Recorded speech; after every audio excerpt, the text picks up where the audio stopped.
네, 우리 중앙침례교회 이제 9월달이 선교의 달이고 오늘이 이제 선교 주간입니다. 선교 주간.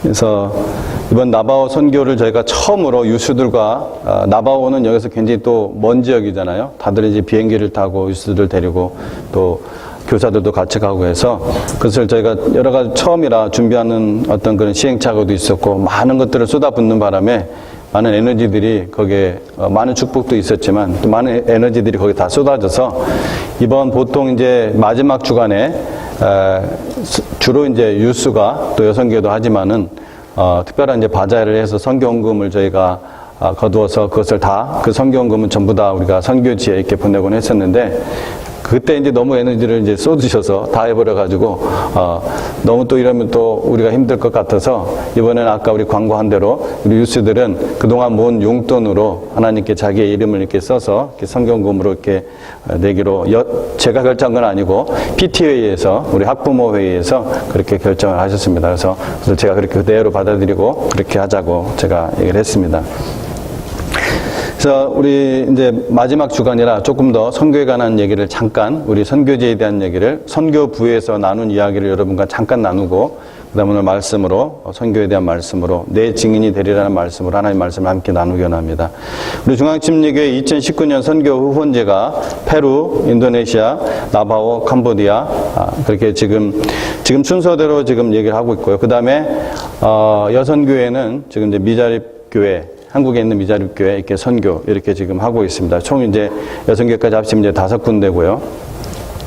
저희 선교부의 이제 모임을 통해서 지리적 디스턴스로 그 지리적 상황으로 선교지를 결정하는 것이 아니라 전 세계를 8개 구역으로 나누어서 선교를 하기로 했습니다. 그래서 처음엔 저도 이제 좀 많이 갈등을 했어요. 이것을 제가 언젠가 혹시 우리 교회에서 지금 우리 유스들이 간 것처럼 갈 수 있다는 생각 때문에 선교적인 그 지리적 디스턴스를 고려를 해서 남미 쪽으로만 이렇게 좀 국한을 시켰는데 제가 이번에 총회 가서 거기에 오신 선교사님들 그리고 총회 선교부장님 그 얘기들과 나누면서 제가 옛날에 배웠던 그 선교학 시간에 배웠던 그 백투더 베이식으로 다시 돌아가 보니 제가 잘못되었다 이렇게 생각이 좀 들었어요. 그래서 이번에 또 이제 조호정 선교사님 저희 교회에 오셔서 수요일 날 또 말씀을 전해주셨는데 조호정 선교사님도 제가 아무런 전제 지식 없이 그냥 이렇게 여쭤봤더니 똑같은 말씀을 하시더라고요. 그래서 이렇게 어떤 지리적 디스턴스로 선교지를 결정하는 것이 아니라 전 세계를 우리가 품는 교회가 되자. 전 세계를 우리가 우리 교회 중심으로 우리 교회의 어떤 유익이 아니라 그 교회, 그 선교자, 뭐 저쪽 서아프리카라도 우리가 멀더라도 그 곳에 하나님의 일을 할 수도 우리가 세계를 품자 이런 마음으로 우리 선교부에서 그렇게 다들 만장일치 동의를 했고요. 그래서 매년 하나씩 지금 8개로 이제 정하는데 지금 4개, 지금 여성교회에서 하는 것을 더 할지 안 더 할지는 제가 좀 더 기도 중에 있고요. 이것을 8개국으로 나누어서 구역으로 먼저 이렇게 나누고요. 그다음에 이미 이제 기존에 있는 4군데는 이미 이제 정해진 곳이고 매년 하나씩 더 해가는 것으로 결정을 했습니다. 그래서 기존에 우리가 하고 있는 선교 후원지는 계속 하되 이제 앞으로 계속 이제 업데이트를 해갈 때 침례교 선교사님 우선을 기준으로 해서 하나씩 빼고 그러면서 더 해가기로 했습니다. 즉 하나씩 더해 가다가 이제 8개가 될 때가 있을 거 아니에요. 우리가 지금 목표가 이제 8군데 물질적으로 또 기도를 후원하는 건데 8개가 될 때 이제 기존의 선교 후원지 중에서 침례교 선교사님이 아닌 분들을 빼고 침례교 선교사님을 더해 나가는 것입니다. 그게 일단 이제 우리 선교 정책 중에서 이제 우선 원칙이고 다른 어떤 익셉션은 웬만하면은 없도록 하겠지만은 특별한 경우에는 또 우리가 이제 같이 선교부와의 회의를 통해서 결정하도록 하겠습니다. 어쨌든 지금 제가 선교 정책을 좀 더 이제 구체화하고 있는데 전체적인 프레임은 제가 이미 만들어서 지금 우리 전도사님한테 이제 드렸고요. 더 이제 회의를 하도록 하겠습니다. 그래서 이렇게 제가 이제 침례교 선교사님 중심으로 하는 이유는 일단은 뭐 다 아시겠지만은 저는 침례교 목사고 또 저희가 침례교회고 그래서 신학적인 동질성인 그러한 이유가 이제 있습니다. 근데 신학적인 동질성의 이유도 있지만은 현실적인 이유가 사실 있습니다. 여러분 이제 잘 모르겠지만 선교 현장에서 볼 때 이 침례교 선교사님들의 재정적인 형편이 가장 어렵습니다. 가장 힘들고 아무리 다른 교단 선교사님이 어려워도 침례교 선교사님처럼 어렵지는 않습니다. 대부분이. 그래서 그런 이유로 인해서 그렇습니다. 앞으로 그렇게 이제 좀 더 구체화시켜 나가도록 선교부모를 통해서 또 제 교육을 통해서 그렇게 해 나가도록 하겠습니다. 세상은 유행을 좋아하죠. 유행 따라 사는 것도 제멋이지만 옛날에 그런 그 가수 남진의 노래가 있었는데 우리는 지금 어떤 시대에 살고 있냐면은 교회도 열심히 유행을 따르는 그러한 시대에 지금 우리가 살고 있습니다.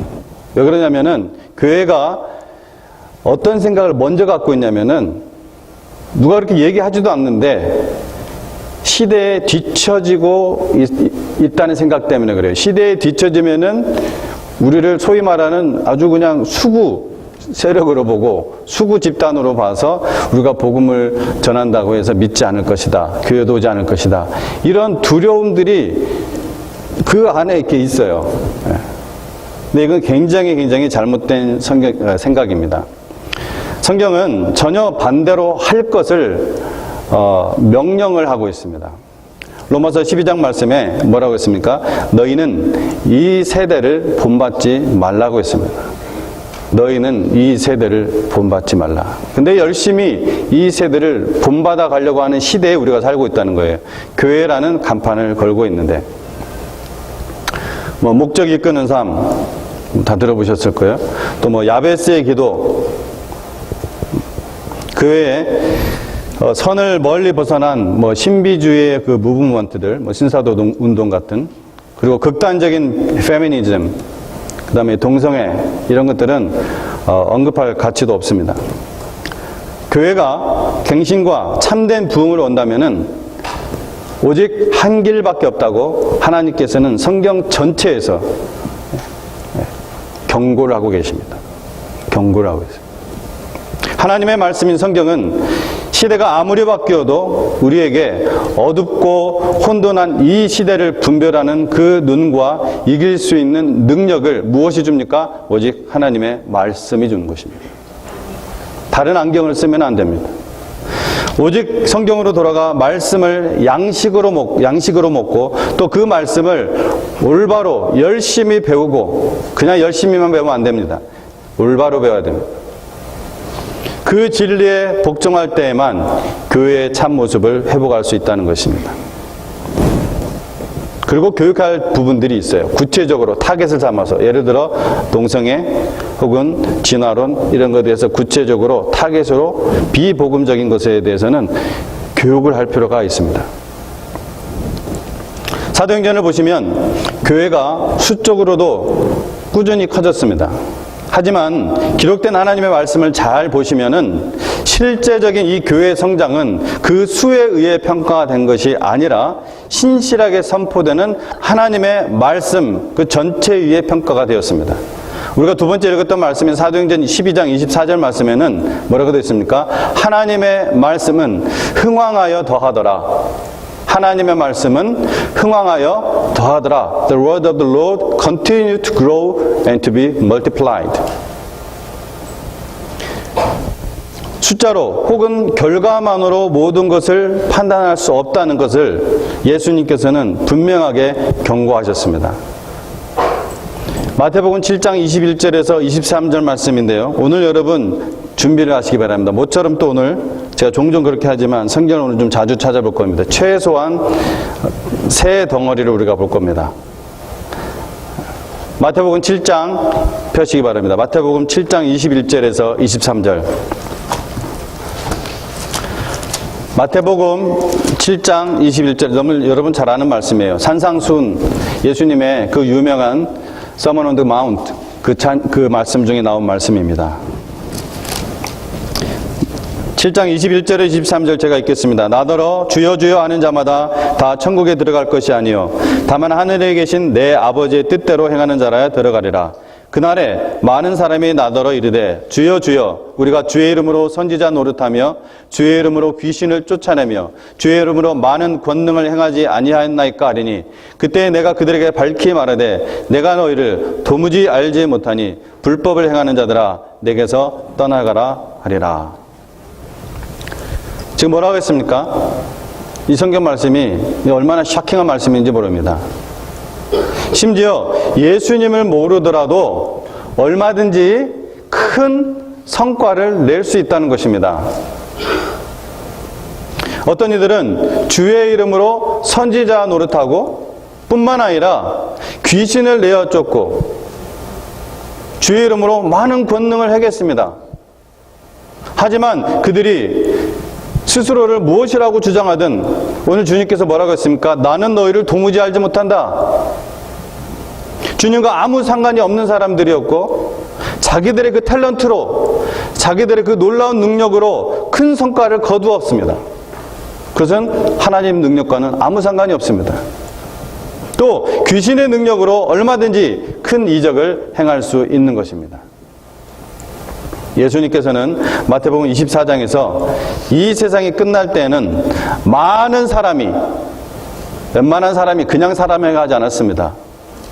많은 사람이 내 이름으로 와서 이런 세속주의와 신비주의로, 그 앞에 있는 내용들이에요. 제가 한꺼번에 얘기한다면 이런 세속주의와 신비주의로 많은 사람을 미혹하리라고 경고하셨습니다. 자, 여러분 마태복음 펴고 계시죠? 마태복음 24장 펴시기 바랍니다. 말세에 대한 이야기를 마태복음에서 찾고자 한다면 마태복음 24장을 찾으시면 됩니다. 자, 마태복음 24장 군데군데만 제가 읽도록 하겠습니다. 집에 가서 다 읽으시고, 마태복음 24장 5절, 많은 사람이 내 이름으로 와서 이르되 나는 그리스도라 하여 많은 사람을 미혹하리라. 예, 많은 사람이 그리스도 이름으로 오고 또 많은 사람이 미혹된다고 했습니다. 11절에 거짓 선지자가 많이 일어나 많은 사람을 미혹하겠으며 14절까지 읽습니다. 불법이 성함으로 많은 사람의 사랑이 식어지리라. 그러나 끝까지 견디는 자는 구원을 얻으리라. 이 천국 복음이 모든 민족에게 증언되기 위하여 온 세상에 전파되리니 그제야 끝이 오리라. 24절에 거짓 그리스도들과 거짓 선지자들이 일어나 큰 표적과 기사를 보여 할 수만 있으면 택하신 자들도 미혹하리라. 즉 예배당에 앉아있는 사람들도 할 수만 있으면 그런 큰 표적과 기사로 미혹한다는 말씀입니다.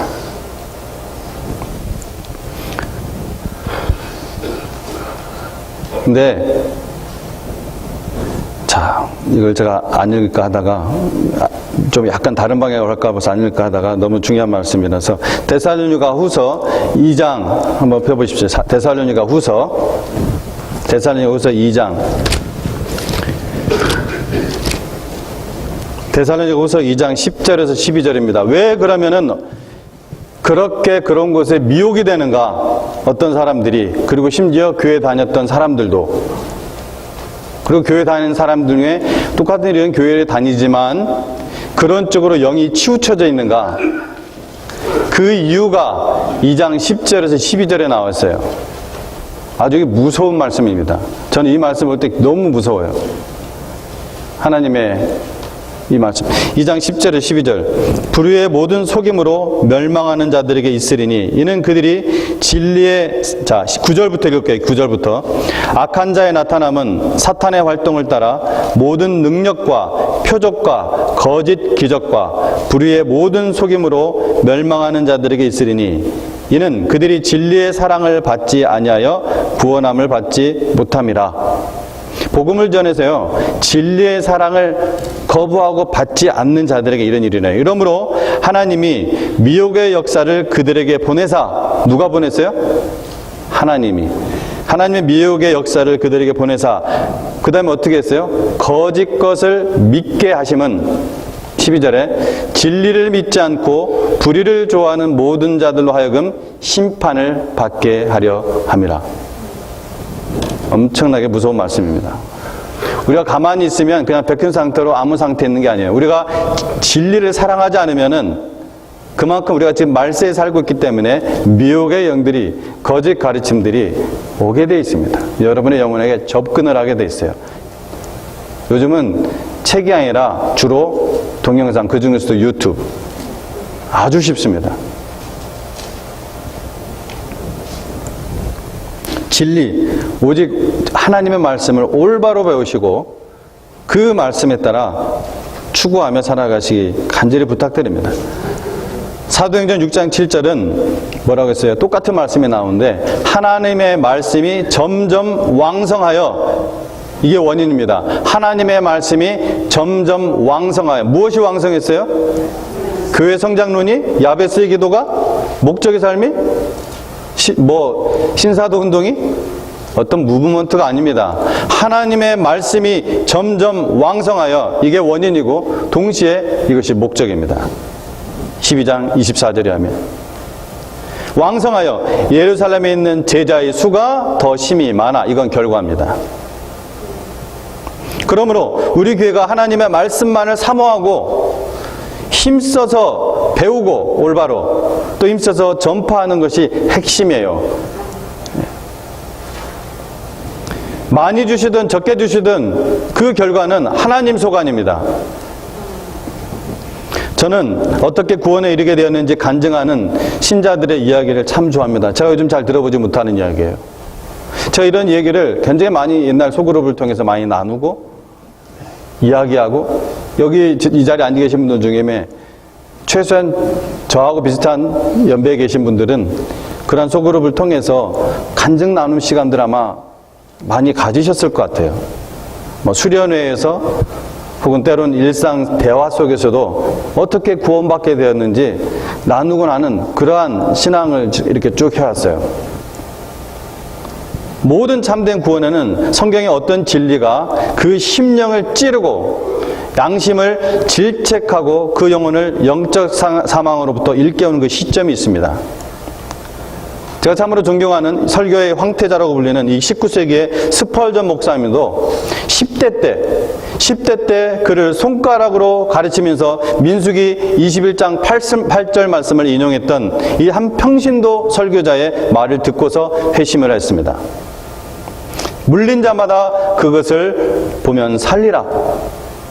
물린 자마다 그것을 보면 살리라. 그날 아침에, 이 주일 아침에 설교자는 제대로 이 준비를 갖추지 못했고 학식도 없었습니다. 왜냐하면 눈버릇 때문에 교회에 오지 못한 목사님 대신에 갑자기 설교단에 서게 되었기 때문에 그래요. 그는 요한복음 3장 14절에서 15절을 설교 본문으로 잡고 설교하는 중에 스펄전을 가리키면서 학생, 예수 그리스도를 바라봐요 라고 말했을 뿐이었는데 성령님께서 스펄전의 마음을 깨뜨리시고 그동안 들어왔던 하나님의 말씀이 그 영혼의 마음속에 들어가서 구원의 길을 깨닫게 해주셨습니다. 그 후 이 스펄전은 평생을 복음의 증인으로 살았던 것입니다. 저는 우리 교회에서도, 우리 교회 유수들 가운데서도 또 청년들 가운데서도 이러한 엄청난 커미트먼트가 말씀 때문에 일어나기를 간절히 소망합니다. 사도행전 1장 8절 말씀에 오직 성령이 너에게 마시면 너희가 권능을 받고 무엇이 되리라고 했습니까? 무엇이 되리라? 내 증인이 되리라. 이 증인이란 단어는 성경 전체에 약 200여 회 사용되었다고 합니다. 이 증인들은 누구인가? 도대체 이 증인들은 누구인가? 예수님께서 직접적으로 말씀하신 대상은 12사도를 가리킵니다. 이들은 나약한 사람들로 우리와 별반 다르지 않습니다. 지극히 평범하고 나약한 사람들이었습니다. 그런데 나중에 이 증인이라는 단어가 예수님을 믿는 모든 사람들을 가리키게 되는데요. 자, 먼저 그들은 무엇에 대한 증인이 되었는가? 무엇에 대한 증인이 되었는가? 바로 예수님의 부활을 목격한 증인이 되었습니다. 3년 동안 따라다니며 가장 가까이에서 모신 그분이 바로 하나님의 아들이었음을 증언한 것입니다. 죄인들과 만나 대화하던 그분이 죽었다가 다시 살아나신 바로 하나님의 아들 그리스도이심을 증언했다는 것입니다. 사도행전과 그리고 역사가 증명하는 것처럼 그들은 증언하다가 순교당했습니다. 목숨을 걸고 자신의 증언에 대한 진실성을 증명을 했습니다. 여러분, 다른 무엇을 가지고서 여러분 가짜를 가지고 목숨 걸고 증언할 수 있습니까? 순교로 증인이 된 것입니다. 이러한 순교는 사도들에게만 국한되지 않았어요. 스데반 집사를 포함해 초기 기독교의 역사는 전부 다 순교의 역사입니다. 그래서 이 증인이라는 헬라어 마르투스, 이 마르투스에서 영어 단어인 마틸, 순교자, 순교, 이 단어가 나오게 된 거예요. 어디에서요? 증인이라는 단어에서 이 단어가 먼저 나온 거예요. 증인이라는 단어에서 마틸, 순교라는 단어가 나온 것입니다. 주님이 십자가에 달리실 때 사도들은 주님을 버리고 도망갔습니다. 좀 전에 이야기했던 것처럼 그들은 우리처럼 지극히 평범하고 나약한 사람들이었습니다. 모르겠습니다. 여러분들 가운데는 도망 안 가고 끝까지 주님과 함께 있다가 같이 십자가에 못 박혔을지 모르겠지만, 감옥에 갇혔을지 모르겠지만, 채찍질을 당했을지 모르겠지만 저도 아마 도망갔을 것 같습니다.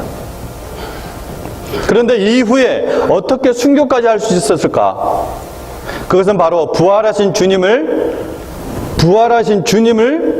목격했기 때문입니다. 그리고 성령이 그들에게 각 사람에게 임하셨기 때문입니다. 이 토대 위에서 교회가 세워지고 성장한 것입니다. 사도들의 이 목숨 건 증언을 통해 우리는 예수님이 하나님의 아들이시며 부활하신 주님임을 우리가 믿는 것입니다.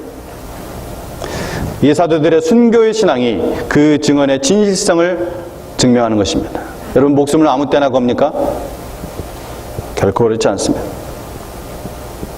사도들은 3년 동안 예수님과 함께 지냈고 부활 후 40일간 부활하신 주님을 보고 하나님의 나라에 대해 배웠고, 그리고 최종적으로 성령의 강림하심을 통해 부활의 증인이 된 것입니다.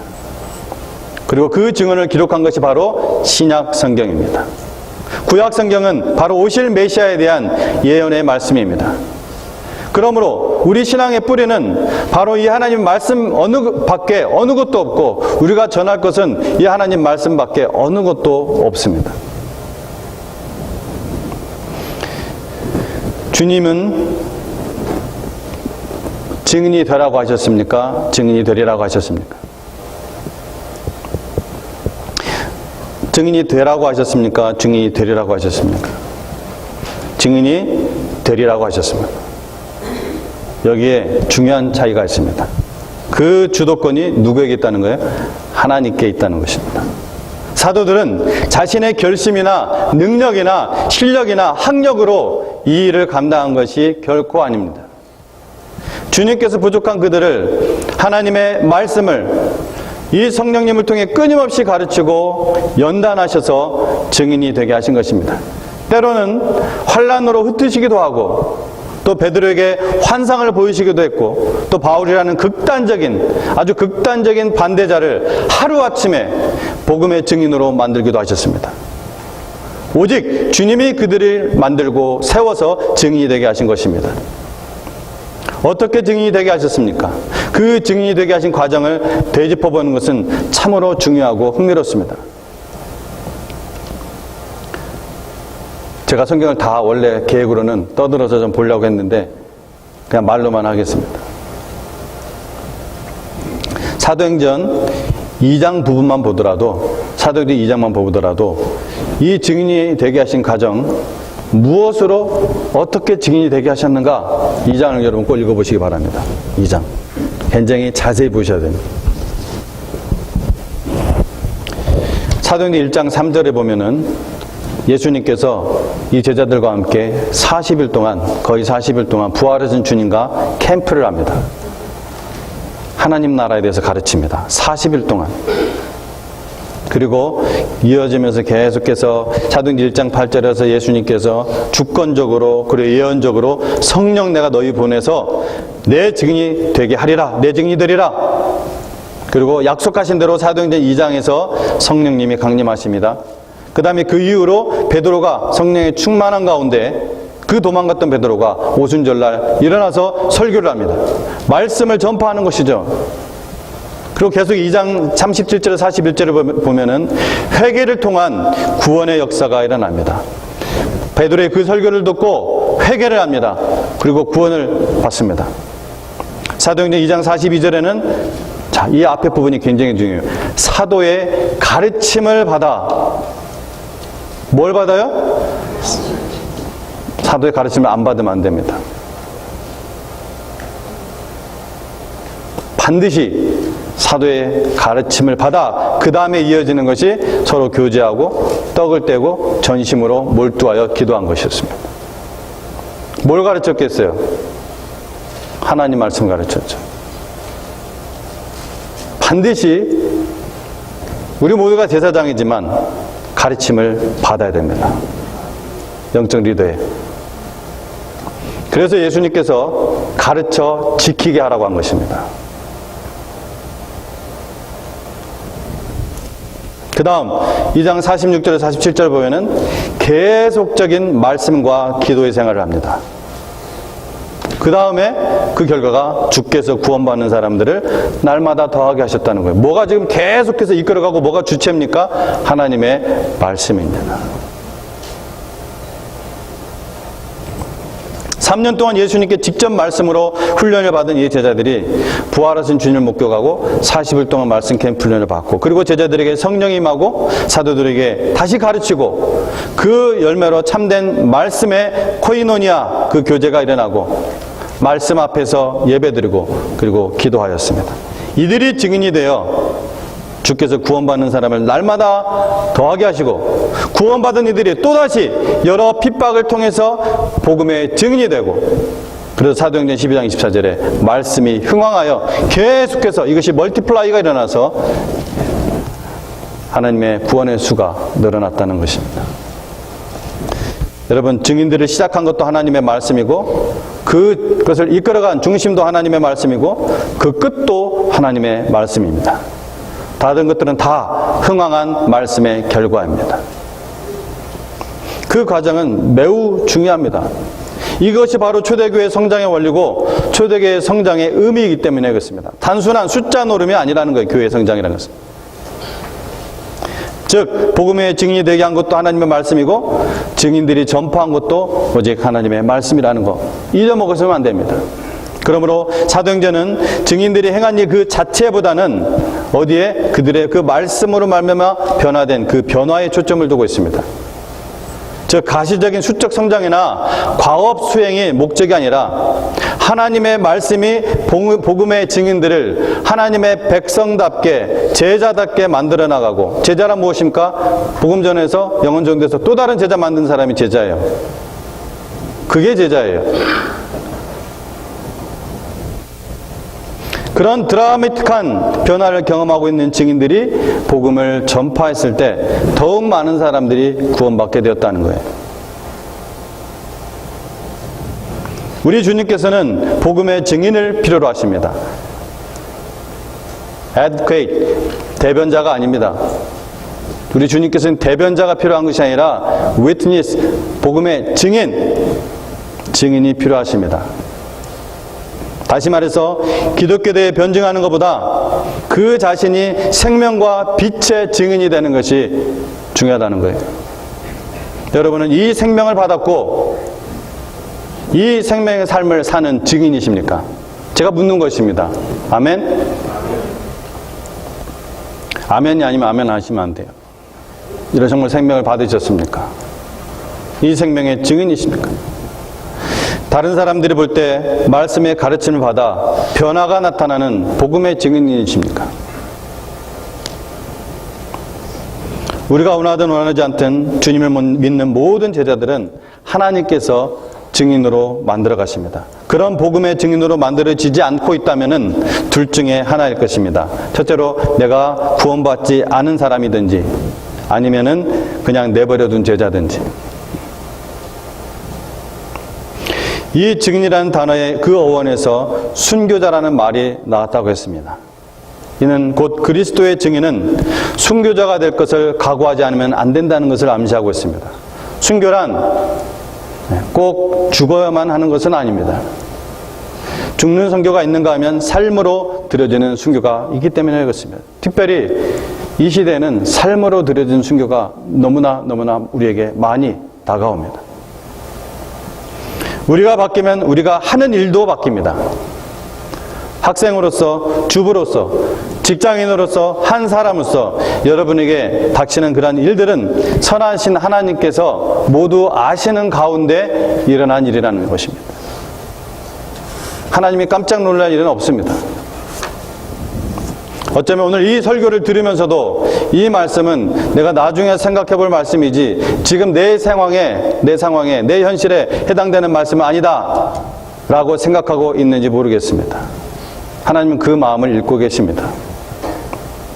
그것이 바로 하나님께서 지금 나에게 일어나고 있는 일들을 모르고 계신다라고 착각하고 있는 상태인 것입니다. 적어도 나만 남겨놓고 딴 것을 보고 계신다라고 생각하고 있는 것입니다. 말로는 나와 함께 하신다 하는데, 하지만 여러분, 그러한 모든 상황들이 바로 순교의 자리입니다.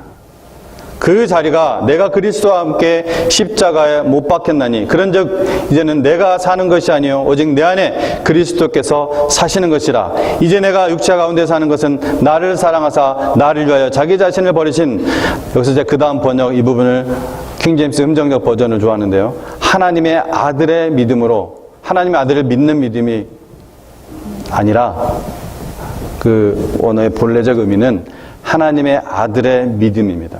하나님의 아들의 믿음으로 사는 것이라. 이 말씀을 여러분 굳건하게 붙잡고 순교자, 증인으로 사는 자리가 바로 여러분의 그 상황입니다. 여러분의 그 현실입니다. 이제 여러분은 하나만 남았습니다. 내가 어떤 증인으로 살겠는가? 여러분은 어떤 증인이 되시겠습니까? 기도하겠습니다. 하나님 아버지,